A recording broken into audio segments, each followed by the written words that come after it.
You're watching CN2 News. Two Chester County principals wanted to make a difference during the pandemic. They started Create and Educate LLC to help educators and parents during some tough times. They're focusing on literacy and leadership. CN2's R.E.A.L.L Jackson has more on how they're helping the community. Create and Educate, we are a consulting firm that works with educators as well as entrepreneurs. So with the side where we're working with educators, we offer professional development on literacy as well as implicit bias. We work with leaders and leadership teams to help improve schools. They've been surviving pandemic education by offering tips for school leaders, teachers, and parents. We really want to see kids through the trajectory, graduating from high school, ready to go to college or to start a career or to go into the military. Create and Educate has multiple community partners in the area that read books to children weekly, discuss literature, and express their support for the education system. Recently, the owners were featured for Amazon's #1 best-selling book entitled Women Who Lead in Education. And so we are super, super excited because we're amongst a family of women leaders who are absolutely extraordinary. So it's an honor to have been asked to participate. And then even more of an honor now that the book has gone on sale and it became a #1 bestseller. So you don't have to be a school leader to have leadership qualities. Collectively, both Tammy Taylor, principal of Great Falls Elementary, and Dr. Sheka Houston, principal of Chester Middle School, have 40 years of service in education. They have learned the need in their community, and they plan to serve all children in all communities. And one of the things that we enlighten people about in our professional development with literacy is that sometimes it's hard for children to connect to text because they don't see themselves in text. Providing that culturally relevant literature for students, and that's not just African American students, that's all students.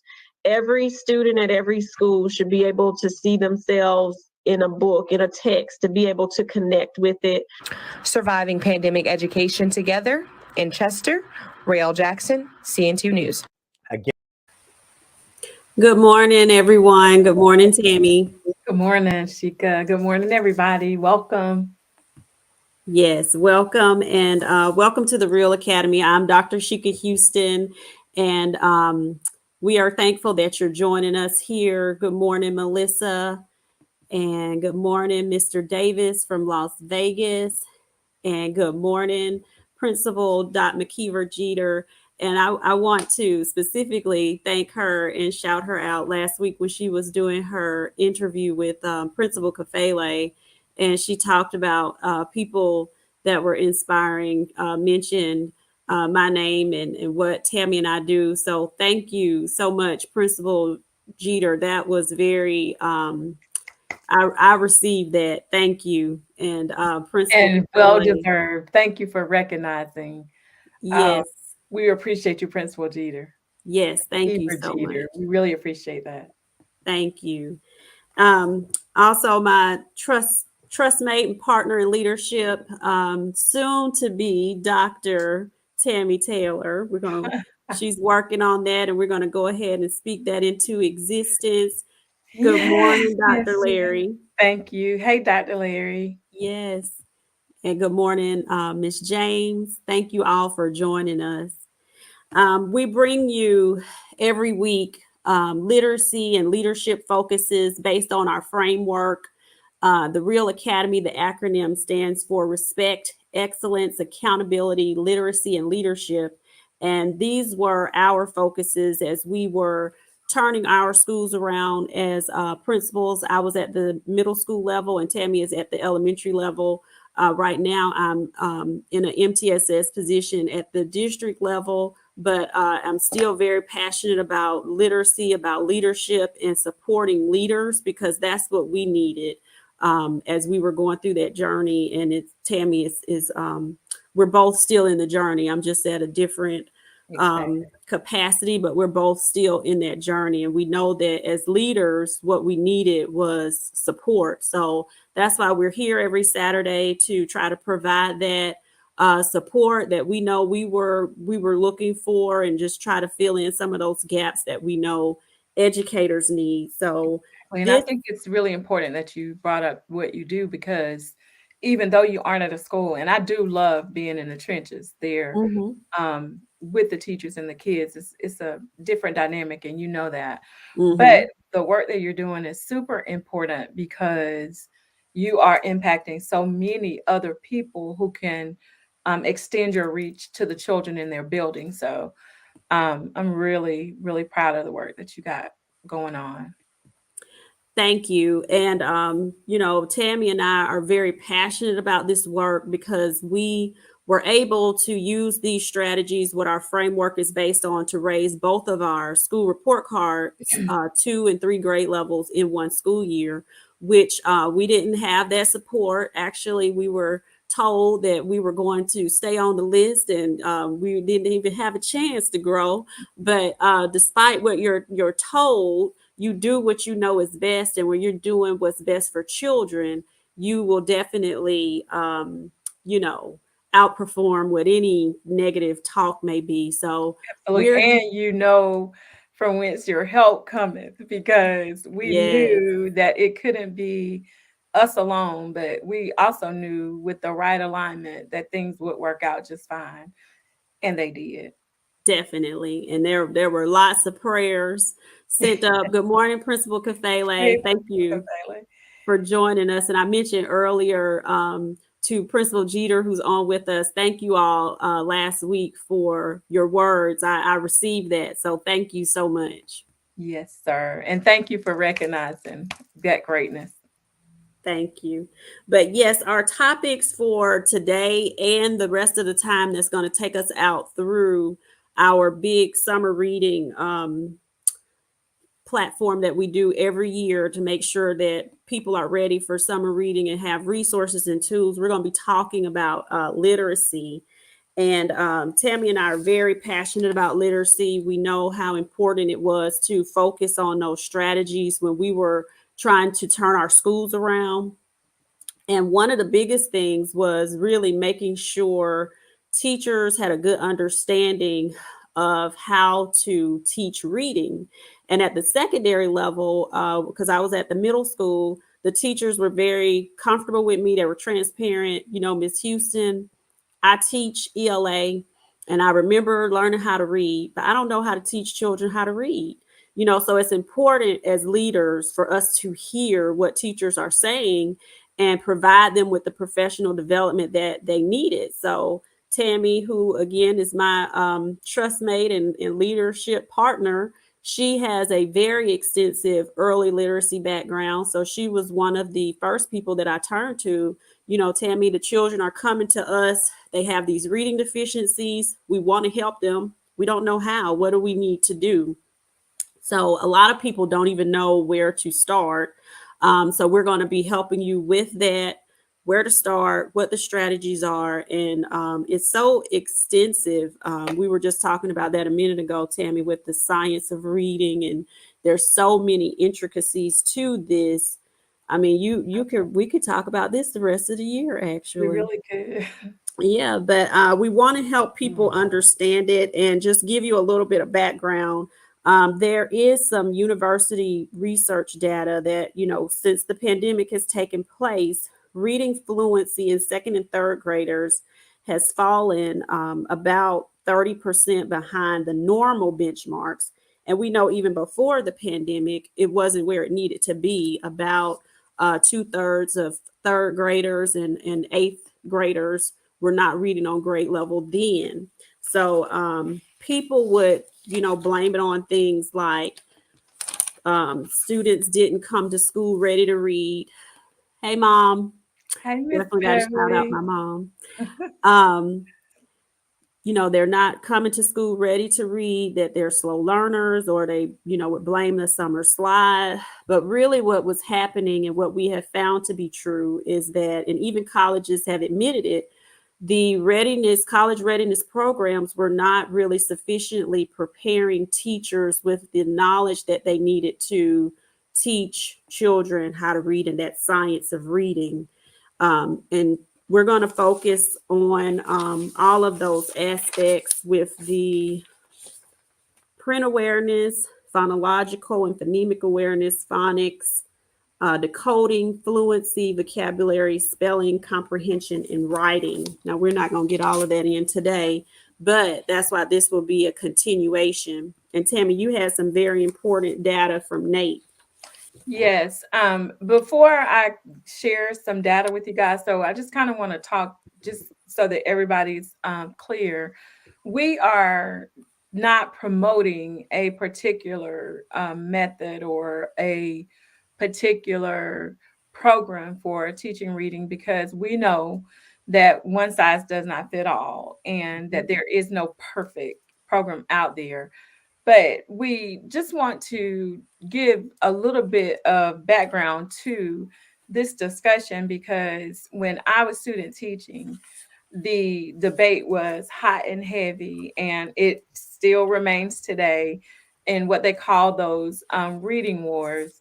That time, the debate, of course, was on whether or not you should teach using whole language or if you should teach using phonics. And they've been debating that for many, many years now, is my point. So when you have that whole language mentality, you are a person who believes that kids are going to get their knowledge and meaning from the experiences that they have, while emphasizing meaning over the sounds that letters make and over the letters themselves. Because for whole language folks, they believe that phonics is just one part of a literacy program. Whereas phonics folks believe, of course, that you need to focus on those smaller units and learning the sounds that letters make, and um, being able to sound out the words when kids get to words that they don't know.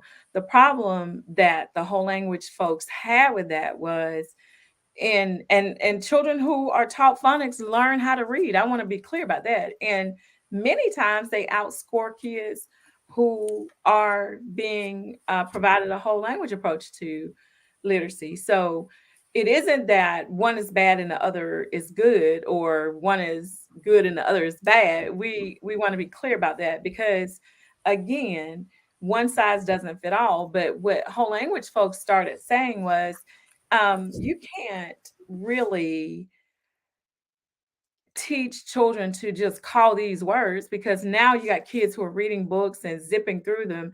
Then when you sit them down to ask comprehension questions, they don't have any way of communicating with you about what the book was about, because they missed the entire meaning, even though they were able to read the book.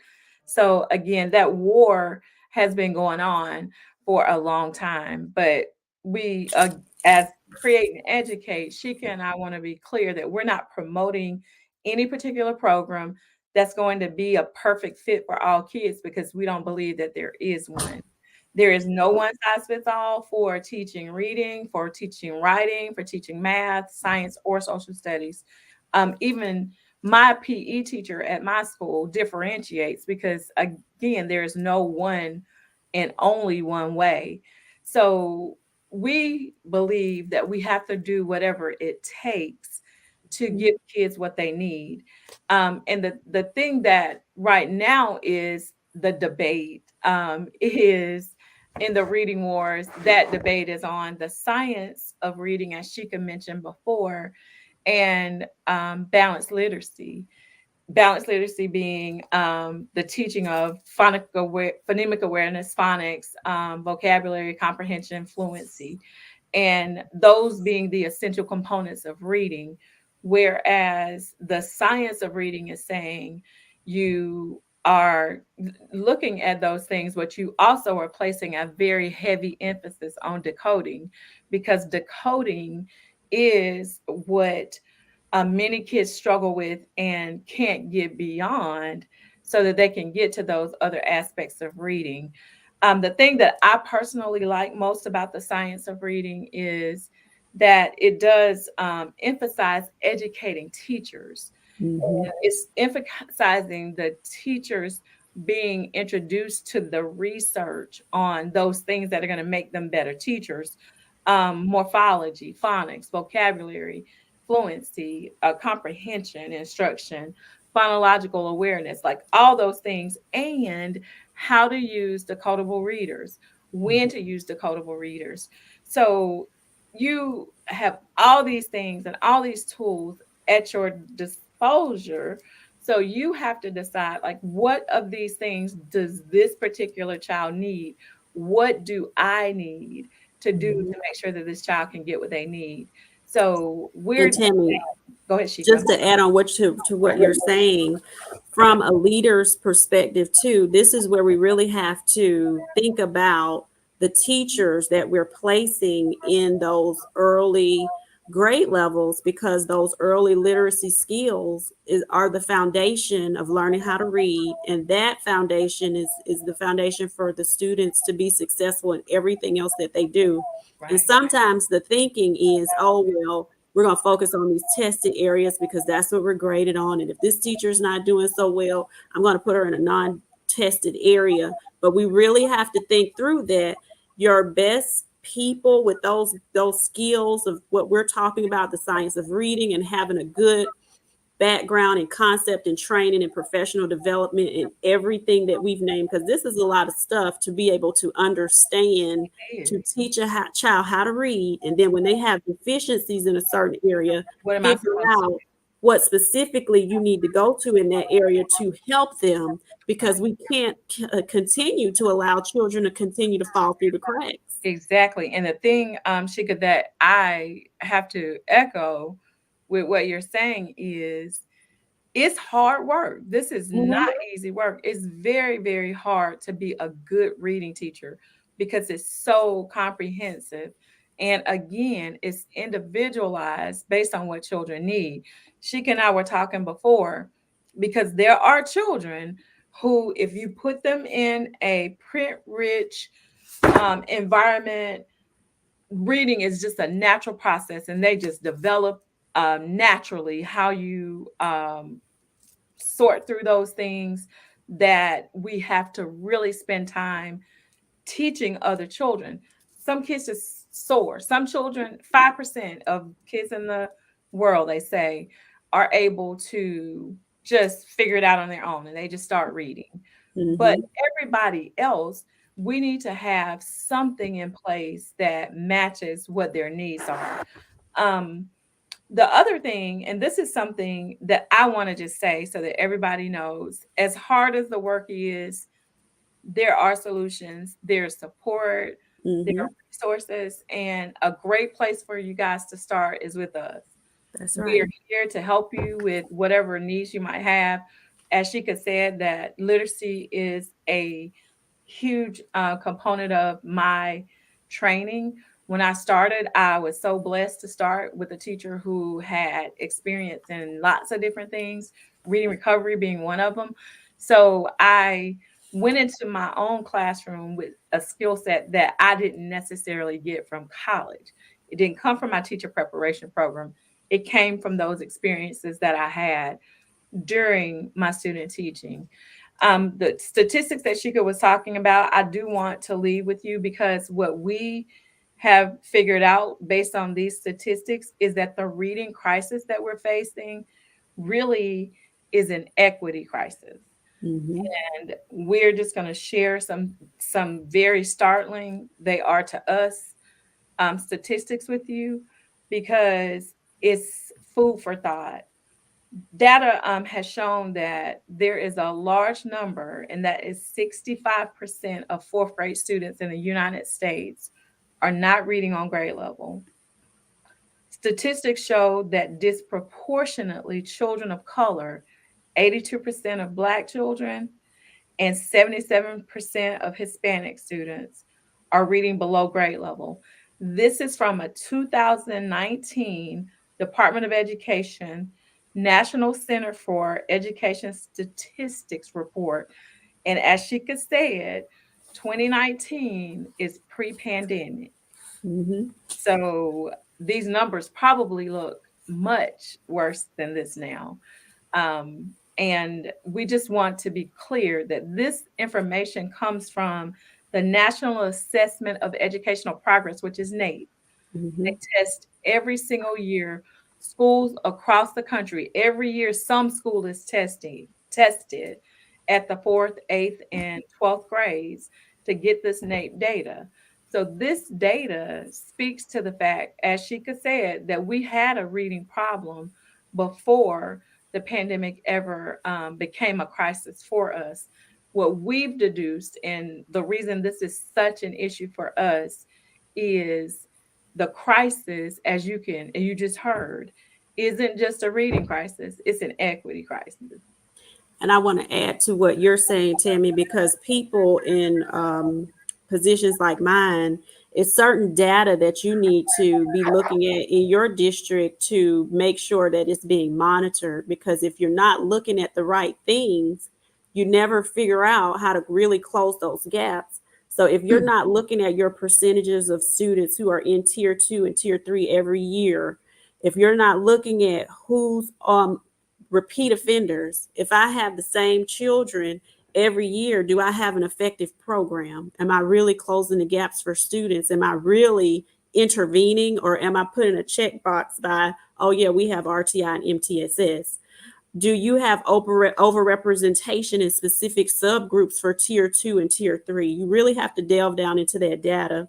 Do you have growing gaps in certain areas when you're breaking that down and looking at the phonological awareness, comprehension in those areas? Are there groups that are underrepresented when we're talking about gifted and talented students? Do we only see a certain subgroup in our GT population, and is that group growing? And then is there student engagement? So make sure that you're looking at the right information to determine, do you have that equity problem, and are you really solving problems for children, or are you just putting check marks by, yes, Yeah, to the we're state, doing we have this in place, we're doing it? Because and that's I'm not good telling you enough. what, it's not good. And Mm-mm. that's one reason that it's a great thing that you are where you are, so you can start to delve down into those depths that we need to get to. But another thing as leaders that we encourage you to just pay attention to is your student population um, the reverse or inverse of what it should be with the number of kids that are identified for special ed? These tiers that she Mhm. is talking about are really crucial for us to start looking at. And if, listen, I am living this reality. When you have children who are identified for special services, you have to start to look and see, what do we need to change as a community? Like, what is wrong that most of these children are really actually qualifying? They meet the qualification for entering into a special needs program. So there's much work to be done. And I know it's probably time for us to get on out And of we here we do got to get to at least one so we strategy. can So go let's get talk Principal about, Pele. yeah, print awareness before we get off. And we promise we're going to delve into this very deep up until summer, our summer reading episode, which is very popular because people want the strategies and they want to understand how to do this. And what Tammy talked about before she goes there, and I know we don't have but one more minute. So when we're talking about helping the community, a lot of times what we have to, again, start thinking out of the box as leaders is that most of the people, especially in like our area, Tammy, small rural areas, people normally stay here. They don't normally move, and they normally have multiple children that comes through our systems. We have to start educating our parents about what we're seeing that's missing when children get to school. Right. This is what needs to happen, parents, before children to be able to come to school. They should have some pre-reading skills before they get here. Know their ABCs, recognize certain letters, those types of things. But we're going to talk about print awareness right quick, Tammy. Okay. And We also want to just make sure that you know that the thing that we take personally and want to make sure we do, like it's just something that is important to us, because in order to improve the community, you have to start before they come to school. Like I have a Mhm. 4-year-old program at my school, so there is child development there, but I can't start there. Like Right. if we start with them when they get to 4-year-old kindergarten, we're already starting with a deficit. We have to partner with our childcare facilities, with our churches, with Mhm. whomever we can to get that word out. And as Sheka was saying, print awareness is simply really developing those concepts of print and understanding how print functions. And we talked about my little niece, Abigail, is 3 years old. She can read the Golden Arches. And when we go there, she says that's McDonald's. So starting as early as you can with introducing them to the stop sign. STOP says stop. Those are things that we can do, and parents can do that. We can help parents to understand that is the earliest part of reading, because that is helping kids to become print aware. We can't really get much more into that because we just don't have the time today, but we'll finish up with some print awareness kinds of Mhm. things next week and move on to some of the other areas. And Shika and I have a graphic that we're going to be sharing soon, that you can see how we have outlined this process to help you with helping your teachers to be able to help kids to read. Definitely. And thank you all for joining us. The last thing that I'm going to say, when as parents, one of the worst things that I heard from someone that came in, a person had asked the parent, she had a little baby in a carrier, and she said, "What books do you read to her?" And she said, "Oh, I don't read to her." We've got to normalize that reading starts when the children are in the room. I used to read to my children while I was carrying them. When they were born, they would sit on the bed, and my husband would think I was a lunatic because I would be having a full conversation with them while I'm folding the clothes. You know, these are the types of things that we have to teach parents how to do, because everybody doesn't have the same background. These are things that I read up on to do, but everybody doesn't do that. So as the school, we need to also provide that information to parents so that when we do get the children in, we've minimized the fact that they're coming in without those skills that they need for us to start teaching them how to read. But Absolutely. thank you all. We're going to continue this each week. We're going to delve down deeper and give you what you need. And hopefully it's going to lead up to us giving you a great program again for that summer reading, and children being ready for summer reading and our recommendations for that. So thank you all. Thanks, guys. Have a good rest of your day. Oh, and join us over on Principal Kafele's page. And Yes, tomorrow, Principal Hurt and also Unlock the Middle will be on. Thank you. guys.